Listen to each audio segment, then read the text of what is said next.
नमः शिवाय। शिव पुराण विद्वेश्वर संहिता पहला अध्याय। पाप नाशक साधनों के विषय में प्रश्न, जो आदि से लेकर अंत में है, नित्य मंगलमय है, जो आत्मा के स्वरूप को प्रकाशित करने वाले हैं, जिनके 5 मुख हैं, और जो खेल खेल में जगत की रचना, पालन और संहार तथा अनुग्रह एवं तिरोभाव रूप 5 प्रबल कर्म करते हैं, उन सर्वश्रेष्ठ अजर अमर उमापति भगवान शंकर को मैं मन ही मन चिंतन करता हूँ।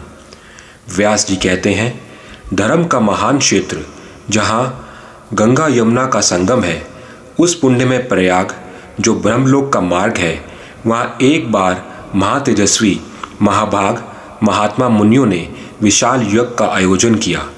उस ज्ञान यज्ञ का समाचार सुनकर पौराणिक शिरोमणि व्यास जी के शिष्य सूत जी वहाँ मुनियों के दर्शन के लिए आए।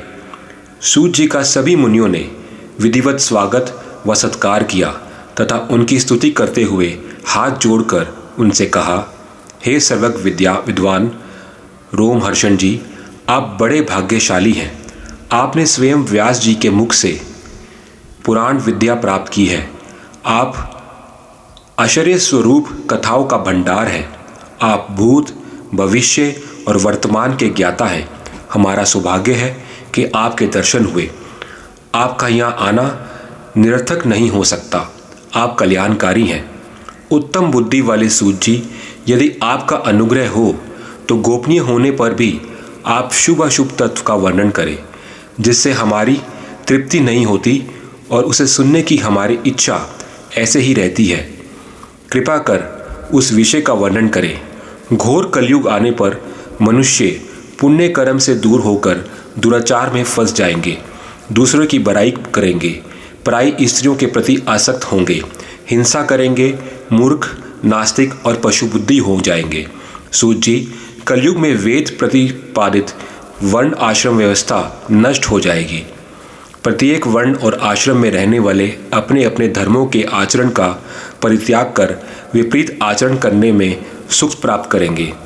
इस सामाजिक वर्ण संकरता से लोगों का पतन होगा, परिवार टूट जाएंगे, समाज बिखर जाएगा।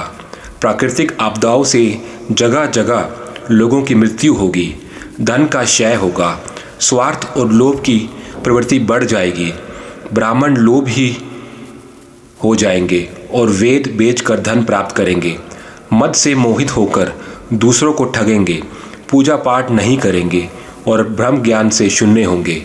क्षत्रिय अपने धर्म को त्याग कर कुसंगी, पापी और व्यभिचारी हो जाएंगे। शौर्य से रहित हो वे शूद्रों जैसा व्यवहार करेंगे और काम के अधीन हो जाएंगे। वैश्य धर्म से विमुख हो संस्कार भ्रष्ट होकर कुमार्गी धनोपार्जन परायण होकर नाप तोल में ध्यान लगाएंगे। शूद्र अपना धर्म कर्म छोड़कर अच्छी वेशभूषा से सुशोभित हो व्यर्थ घूमेंगे। वे कुटिल और ईर्ष्यालु होकर अपने धर्म को प्रतिकूल हो जाएंगे। कुकर्मी और वाद विवाद करने वाले होंगे। वे स्वयं को कुलीन मानकर सभी धर्मों और वर्णों में विवाह करेंगे। स्त्रियां सदाचार से विमुख हो जाएंगी।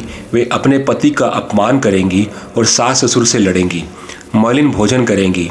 उनका शील स्वभाव बहुत बुरा होगा। सूत जी, इस तरह जिनकी बुद्धि नष्ट हो गई है और जिन्होंने अपने धर्म का त्याग कर दिया है, ऐसे लोग लोक परलोक में उत्तम गति कैसे प्राप्त करेंगे? इस चिंता से हम सभी व्याकुल हैं। परोपकार के समान कोई धर्म नहीं है। इस धर्म का पालन करने वाला दूसरों को सुखी करता हुआ स्वयं भी प्रसन्नता अनुभव करता है।